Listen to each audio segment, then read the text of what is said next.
Now, we've left the best for the end. Our closing session will be delivered by the expert herself, Radha Basu, founder and CEO of iMerit, who will speak about AI and the future of work and why hiring women is not just good for impact, but good for businesses too. Radha has built companies across continents, and her insights are the perfect closing note for the day. Welcome, Radha. Well, I think you're all ready to go have a glass of wine and maybe talk about AI and what it's doing to us. Yeah, I don't have any slides. I said I wouldn't do slides. I'm going to just talk. So it's 2025, and we're in April of 2025 talking about future of work and women. I really date myself by telling you that a long time ago, when I joined engineering, my engineering university had 2,780 guys and 17 girls. And they were boys and we were girls, no question. I bring that up because one of the things we discussed is the future of work and what will we women be doing. So that's a long time ago. I actually did 50 years, celebrated 50 years of being in engineering with my class a couple of years ago. I think that over the years, I've really become very committed, passionate, and almost angrily passionate about getting to the point where there is not a need to have a future of work for women summit to be able to create the future of work for women. Because the current of work for women, the current of work will be women, will have women in it. And what does having women in it mean? It means it's kind of a natural thing. When people ask me, oh my gosh, your company, iMerit, is 53% women. How is that even possible in technology and AI? I take a deep breath because I could say some things I do not, in an interview that I do not want to repeat. And I say, have you recently seen kind of the world? It's kind of 50-50. So to have 50-50 in AI and in women in technology, which is the thing that I'm familiar with. And I have to say that my bias, my lens, everything is technology and more recently AI. But that is the world that we want. That is the world we have to evolve to. And I actually think that it's a world we are evolving to. I'll say a little bit about the organization, about iMerit and stuff, but I wanted to share one more thing because we're talking about AI. I've been in AI now for over 10 years. iMerit is actually 11 years old, and we've been in AI for 9 years. You're not going to find a whole lot of companies with more than 5,000 people in AI with 50% women in the technology space. But I wanted to share one more thing with you. March 24th, it was kind of 2 weeks before that, we were at this conference, in diaspora conference in Abu Dhabi and Dubai, and we were talking about, it was, my talk was on AI, and somebody came up and said, have you really in Silicon Valley, have you brought together women who can talk about, have an open dialogue without being on stage, without being recorded about AI? And another a venture capital lady who's fantastic, Vani Kola. Vani and I looked at each other and said, yeah, why not? She said, I said, Vani, when will you be in Bay Area? She says, March 23rd to 26th. I said, okay, 24th. I'll get a group of women home who are really doing some great work in AI. We ended up, it's like 2.5 weeks later, I thought, at home, 25, 30 people. We had 85 people, and at 4 a.m., I'm thinking, where in the whole world am I going to put all these people? And reason I bring that up, and it was 40% men, important to have those voices, because it is important for us not to think about a man who's fantastic for promoting women, but I want everybody to be doing that.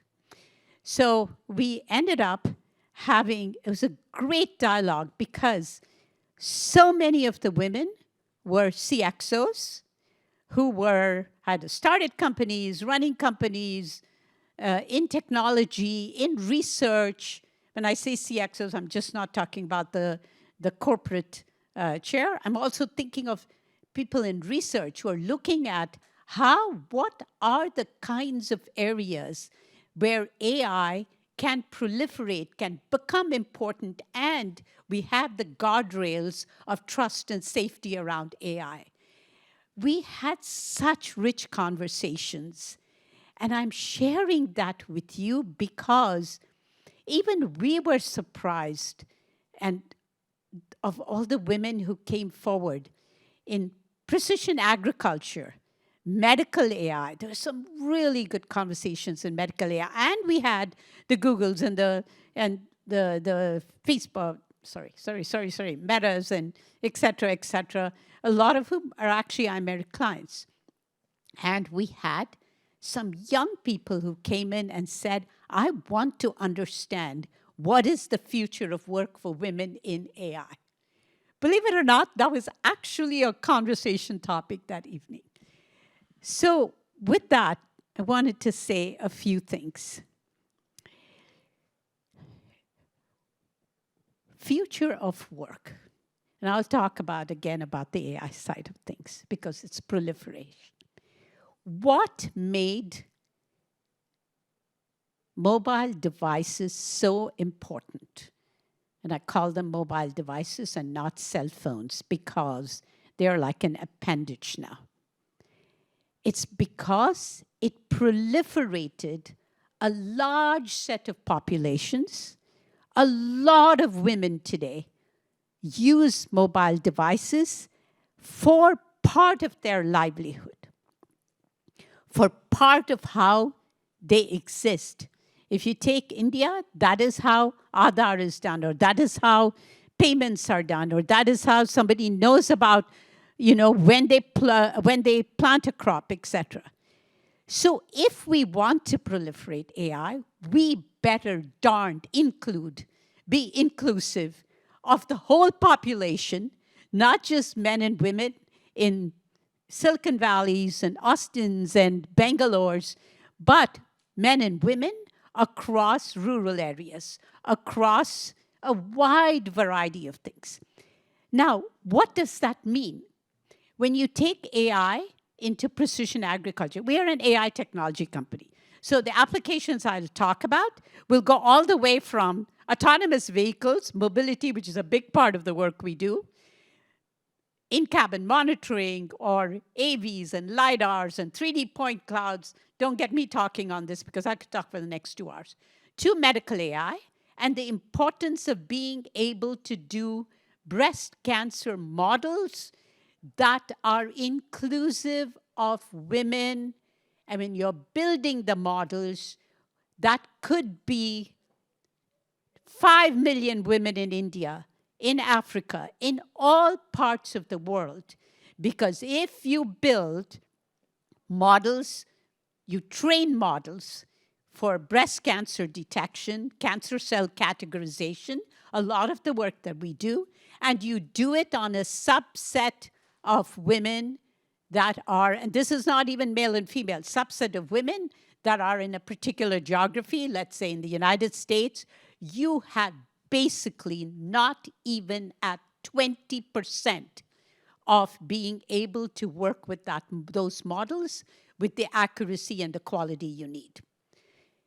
The same is true when you start to look at areas like precision agriculture. And you can say, oh, that sounds too techy. No, it doesn't, because I'll tell you the applications of that. It's one of the areas I really like that we're working, and we work with some of the largest. We work with the Deeres and the Bosches, and people like that, who are putting AI at the sensor. And when you're going through a crop, through a field, and there is, let's say as an example, a crop disease in a small area. It can spread to the whole field, destroy the field, and you have to replant. But if you catch it at the small area and you catch it early, that does not go into the rest of the field. And there is proven feedback and data, I shouldn't say feedback, data, that can actually not just go 1.2 times, 1.8 times, but actually double crop production. Same is true with when water scarcity with water. I can give you multiple examples there. Let me come to the women who are training the models. So this is where, and I'll show you a 1-minute video at the end. This is where I love having been a founder of iMerit at what we do. So about 65% of the people working on these models, training the models, are women. Some of them from rural areas. And they can train the models for precision agriculture. We bring in agronomists. Some of them are women, some of them are men. And we're able to bring in that expertise in and work on training the models. How is this possible? We have two, I think, barriers in our heads.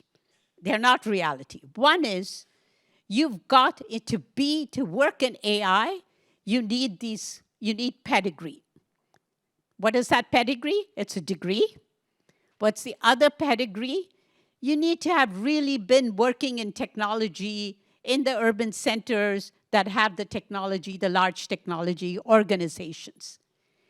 I can tell you, we can take a group of people, young people. By the way, my company has 5,300 employees. I told you 53% women. Average age of the company, and you would never know it looking at me, is 24.8. And they will say, very sassy group, and they'll say to me, they call me D. Even our employees in New Orleans call me D. I don't even know if they know what that means. They'll say, D, if it were not for you, we would probably be at 23.5. So that's a bold set of young people who want to learn every day, who want to learn new things, and who want to go in English, in technology, in anything that you can have them learn. You can take these young people, you can skill them. I will show you one lady who actually came to us with 12th standard, 12th grade, they call it 10+2 in India, and very little English. I mean, she could not speak it. And I will show you Kehkashan, half-a-minute video. And she's talking to, that was an interview actually by one of our clients, and she's talking to the CTO of that company, who's an autonomous vehicle company. Oh, this is what we do when we train people. I have 9 trainers. And she'll say, you know, in this anomaly labeling, you have not looked at this, and that'll cost you a trust and safety issue. And so that is the kind of thing that we can put together. So what I'm trying to say is we can skill young people. I work with a lot of young people, as I just said, young women in technologies, in AI, and unless we do that, and that contributes to the training of the models, believe me, 10 years from now, 15 years from now, we will be talking about the AI divide.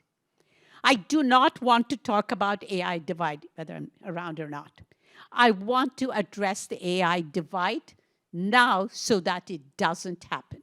And the best way of doing this is to have an inclusive workforce working on it, developing models, monitoring models, deploying them, what's called ML operations, being able to curate the data, to be able to test the data, to be able to apply the data in fields that are societal applications. Yes, of course, I'm a capitalist. You know, I started a company, took it public on NASDAQ.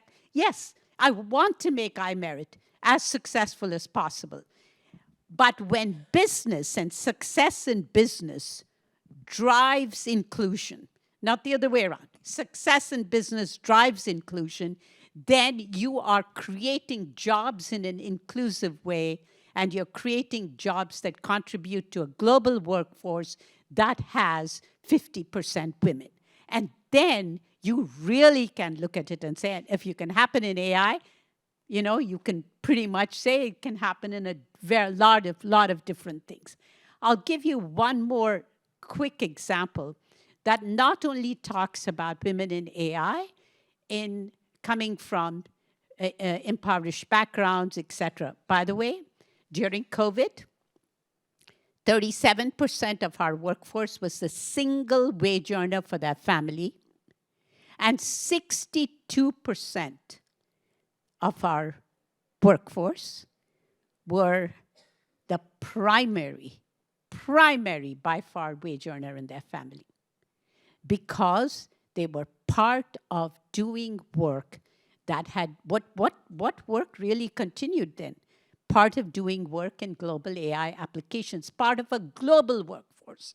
That is really important. Recognized, certified global workforce. We have one of the, I think it's now 8 certified specialist centers in computer vision, globally certified, Computer Vision Center of Excellence. And that particular one, not the rest of it, but that particular one happens to be 90%, 92% women.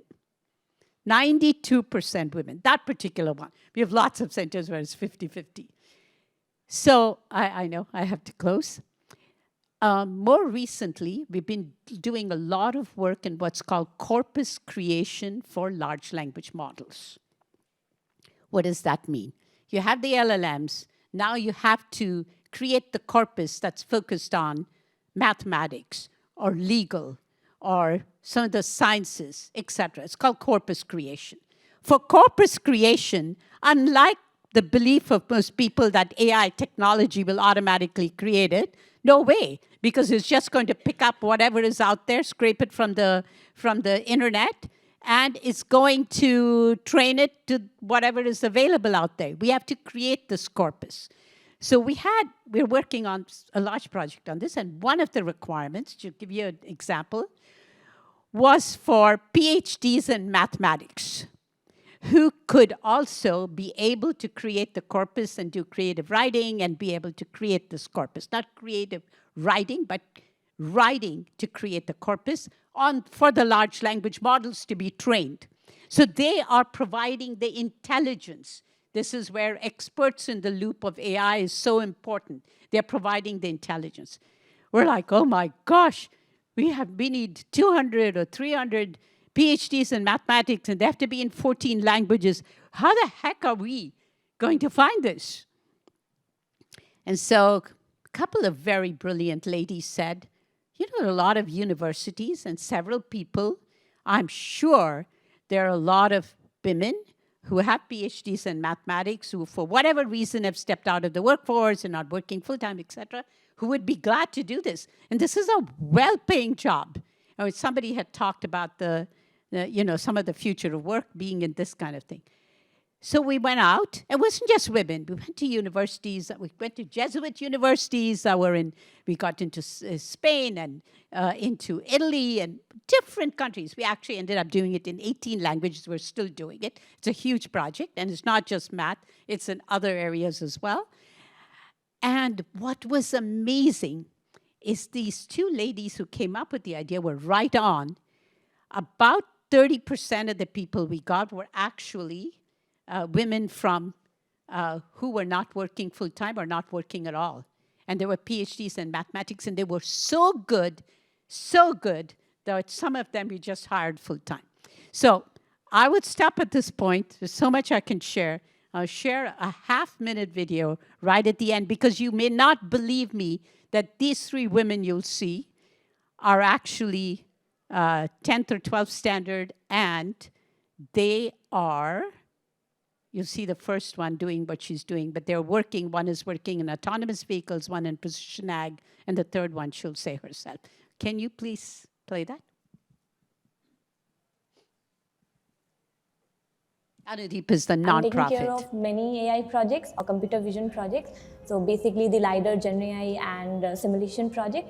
And I have 9 trainers under me who are reporting to me, and they are also expert in these domains. I'm basically working with the agriculture AI domain. Currently, you know, the smart agriculture equipment are available in the market. We are working with this kind of data. We are preparing data for the machine or autonomous tractor, smart sprayer, this kind of machine.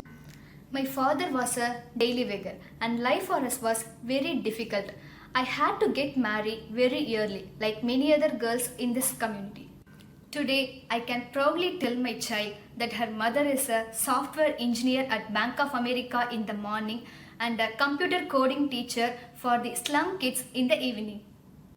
I want every girl, despite their background, to move ahead their life because if I can, they also can.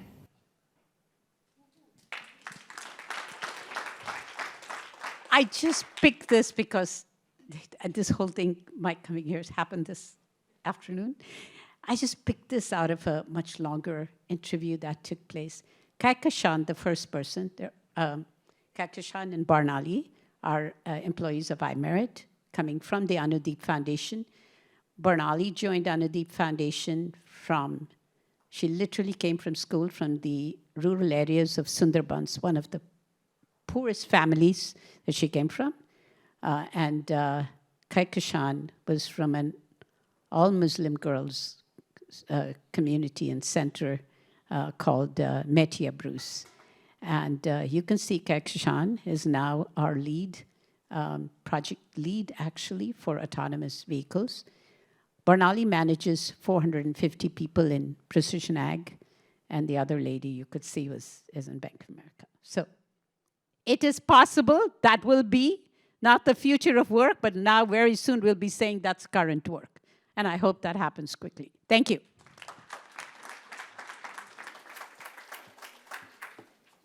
Sorry, I took longer. No, it was beautiful. Thank you so much. Thank you so much, Radha. I mean, we've always looked up to iMerit as one of the biggest solutions in this space that's actually bridged this gap between where the employers are and where the out of workforce women really are. I just want to take this opportunity to thank everybody for being here. I don't want to take up any more of your time or of your evening, but just so many thank yous to make this event really possible.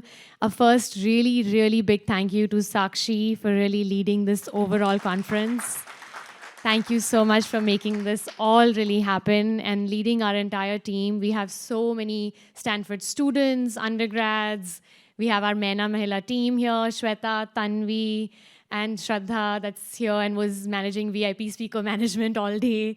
Isha, we have Gauravi, and Anjali, and just so many others, Arya. We've also had just so much support from various faculty members here at Stanford. Soledad Prillman, who is here. I think she is just left. Jessica, Casey, so the King Center, entire team at King Center. We've had so much of support from Onwin, Kim, Ezra, and so many other people who have really, really made this event possible. We could not have done this without them. Also, just thank you to all the speakers and everybody who really made it from far and wide from around the world to come for this conference and for this event. I hope that this leads to many, many conversations going forward as well. I also want to thank Alessandra and Nick, Catherine, you're here. She wrote the report as well, along with many insights that Tanvi and I had pulled together with private sector companies in India. Thank you so much for that. And if I'm missing people, I'm so sorry. Also, really thank you to Verix for being a partner for this event, making the mementos for all the attendees as well. And thanks to Hoover Institution for funding this overall event, making this happen, and to Myna Mahila USA, just everybody here. I also want to just finally, before I close, just say, we have a speaker photo, so all speakers, if you can just go outside, we have one photograph, and then we are free to disperse. Thank you so much, everybody, for making this event possible.